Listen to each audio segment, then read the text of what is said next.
Hello everyone, आज हम करने जा रहे हैं थ्योरम नंबर 12। इसकी स्टेटमेंट देखिए guys, every infinite cyclic group is isomorphic to the additive group of integers. क्या कह रहा है हमारे पास कि हमें एक इन्फिनाइट साइक्लिक ग्रुप दिया हुआ है, ठीक है। एंड वो कहते हैं एक और क्या चीज दी हुई है, एक एडिटिव ग्रुप ऑफ इंटीजर्स, ठीक है। इंटीजर्स का एक हमें एडिटिव ग्रुप दिया हुआ है, दोनों को हमने आइसोमॉर्फिक प्रूव करना है, ठीक है। अब एंड में ही देख लीजिए, अब G is isomorphic to Z, ठीक है। एक हमने G इन्फिनाइट साइक्लिक ग्रुप लिया एंड Z हमने एडिटिव ग्रुप इंटीजर्स का लिया, ठीक है। अब क्योंकि G हमारा, ठीक है, इन्फिनाइट साइक्लिक ग्रुप है, तो हम लेट कर सकते हैं G is equal to A। मतलब जो G है वो A से जनरेट हो रहा है भी इन्फिनाइट साइक्लिक ग्रुप। अब साइक्लिक ग्रुप क्या था हमारे पास, ठीक है, वो ग्रुप, ठीक है, जिसमें अब जैसे यहां से क्या लिख रहा है कि A जनरेट कर रहा है G को। मतलब A की हम पावर्स जब रेज कर रहे हैं, एक पावर नहीं बहुत सारी पावर्स जब हम रेज कर रहे हैं, तो वो ग्रुप के जितने भी एलिमेंट्स हैं वो वापस से हमें वही दे रहा है, ठीक है। तो साइक्लिक ग्रुप की वो होगी, एक और चीज ऐड होगी कि वो इन्फिनाइट है, ठीक है। G is generated by infinite cyclic group. अब फिर हमने डिफाइन किया फंक्शन कैसा डिफाइन किया, एफ Z टू Z, ठीक है, Z टू G, ये फंक्शन हमने डिफाइन किया by F of n is equal to A raise to power n for all n belongs to Z। अब क्योंकि हम, ठीक है, यहाँ पर integers and infinite cyclic group G की बात कर रहे हैं, इसलिए हमने फंक्शन Z टू G, ठीक है, डिफाइन किया। अब Z में फंक्शन, ठीक है, इन्होंने f ऑफ n ले लिया, n मतलब स्मॉल n किसको बिलोंग कर रहा है, उस इंटीजर्स को, ठीक है।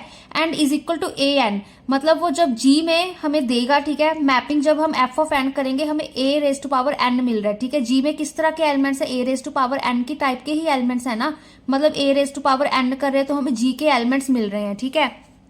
तो अब देखिए, अब इसको हमने डिफाइन कर दिया, अब हमने इसको आइसोमॉर्फिक प्रूव करना है, तो इसको हम homomorphism 1 1 and onto prove करेंगे। तो होमोमॉर्फिज्म के लिए देखिए हमने n1 n2 लिए दो, ठीक है, इंटीजर्स।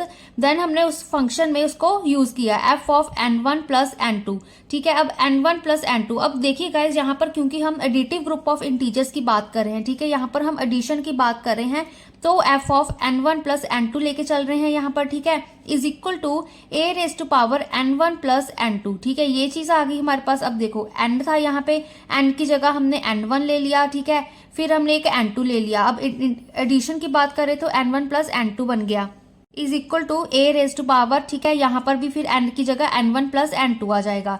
अब क्योंकि, ठीक है, बेस सेम है, पावर्स हमने ऐड की हुई है, तो बेस हमने अलग अलग कर लिए, a raise to power n1, a raise to power n2। अब a raise to power n1 की जगह f n1 पुट कर दिया, क्यों, क्योंकि f of n is equal to a raise to power n था, ठीक है। तो यहाँ पर भी हमने a raise to power n2 की जगह f ऑफ n2 पुट कर दिया, तो f of n1 plus n2 किसके इक्वल आ गया, f of n1 f of n2, ठीक है। तो ये क्या बन गया, जो f है बन गया हमारा वो होमोमॉर्फिज्म बन गया, ठीक है। अब देखिए गाइस, यहाँ पर कंफ्यूज नहीं होना है, क्योंकि हम होमोमॉर्फिज्म में होता क्या है हमारे पास, ठीक है, यहाँ पर जो देखो इसके बीच में जो फंक्शन के बीच में एलिमेंट्स हैं दो, ठीक है, उनके बीच में जो कॉम्पोजिशन होती है वो हमारे पास Z की होगी, ठीक है। ये जो यहाँ पर हमारे पास आंसर आ रहा है f of n1 f of n2, ठीक है, इन दोनों के बीच में जो कॉम्पोजिशन होगी वो हमारे पास मल्टीप्लीकेशन की होगी, ठीक है, क्योंकि यहाँ पर ऑलरेडी हमें मेंशन करके चल रहे हैं कि वो हम एडिटिव ग्रुप ऑफ इंटीजर्स ले रहे हैं, इसलिए यहाँ पर एडिशन है एंड इस पर यहाँ पर हमारे पास मल्टीप्लीकेशन है, ठीक है।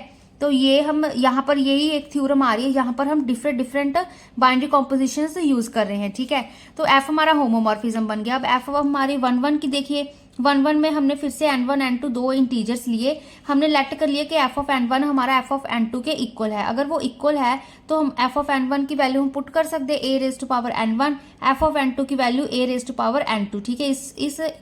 इसको हम दूसरी साइड लेके चल गए, ठीक है, लेफ्ट हैंड साइड, तो हमारे पास क्या आ गया, a raise to power n1 minus n2, ठीक है। अब ये यहाँ पर आइडेंटिटी बच गया हमारे पास, ठीक है। अब देखिए गाइज, यहाँ पर n1 माइनस n2 हमारे पास जीरो होगा। क्यों जीरो होगा, क्योंकि जो ऑर्डर है a का वो इन्फिनिटी है, ठीक है। अब हम क्या लेके चल पड़े थे ऊपर, जो G है वो इन्फिनाइट साइक्लिक ग्रुप है, ठीक है, मतलब a का ऑर्डर, उसके एलिमेंट का ऑर्डर भी इन्फिनाइट होगा हमारे पास, ठीक है। अगर एलिमेंट का ऑर्डर इन्फिनाइट है तो हमारे पास जो n1 माइनस n2 है, मतलब a की पावर को जीरो होना पड़ेगा। अगर देखो, क्योंकि a raise to power n1 minus n2 हमारे पास आइडेंटिटी आ रहा है, अब ठीक है, अगर आइडेंटिटी आ रहा है तो मतलब तो a का जो ऑर्डर होगा वो फाइनाइट हो जाएगा, बट ये चीज हम पॉसिबल हो नहीं सकती, ठीक है, क्योंकि जो a का ऑर्डर है वो इन्फिनाइट है। अगर वो इन्फानाइट है तो n1 माइनस n2 को 0 होना पड़ेगा, मतलब इसकी पावर जब हम 0 करेंगे तो हमारे पास किसी भी चीज की है ना एलिमेंट की पावर 0 करो तो हमारे पास आंसर 1 आता है ना, तो इसलिए इस चीज को हम 0 करेंगे तो 1 आएगा। अदरवाइज ये हमारा एक ऑर्डर फाइनाइट बन जाएगा, पर ये चीज हम लेके नहीं चल सकते। तो हमारे पास अब क्या आ गया, n1 माइनस n2 0 के इक्वल, तो n1 n2 के इक्वल आ गया। ठीक है, यही तो चीज प्रूव करनी थी। f of n1 equal to f of n2 था, तो n1 n2 के इक्वल आ गया, f 1 1 हो गया। ठीक है, अब f ऑन टू की बात करें, ठीक है, फंक्शन हमने डिफाइन किया हुआ था f, ठीक है, हमारा z टू g था, तो हमने क्या लिया है, एलिमेंट लिया a raise to power n belong to g। हमारे पास कोई n एग्जिस्ट कर रहा है, ठीक है, जो इंटीजर्स को बिलोंग कर रहा है, such that f of n करने पर, उस n पर फंक्शन अप्लाई करने पर हमें a raise to power n मिल रहा है। ठीक है, तो ये ऑन टू की डेफिनेशन बन गई, तो f हमारा ऑन टू बन गया। अब ये हमारा होमोमॉर्फिज्म भी हो गया, 1 1 भी हो गया, ऑन टू भी हो गया। ठीक है, तो क्या हो गया, जो हमारा g है वो आइसोमॉर्फिक हो गया z के। ठीक है, यही तो चीज हमने प्रूव करनी थी, आइसोमॉर्फिज्म प्रूव करनी थी। ठीक है, जो g हम जो ये फंक्शन है ना, देखो जो ये g है हमारे पास, ठीक है, इसमें जो हम बाइनरी कॉम्पोजिशन मल्टीप्लीकेशन लेके चल रहे हैं, z में हम एडिशन लेके चल रहे हैं। ठीक है, तो यहाँ पर ये कंफ्यूज नहीं होना है हमारे पास। ठीक है, तो यही चीज हमने प्रूव की।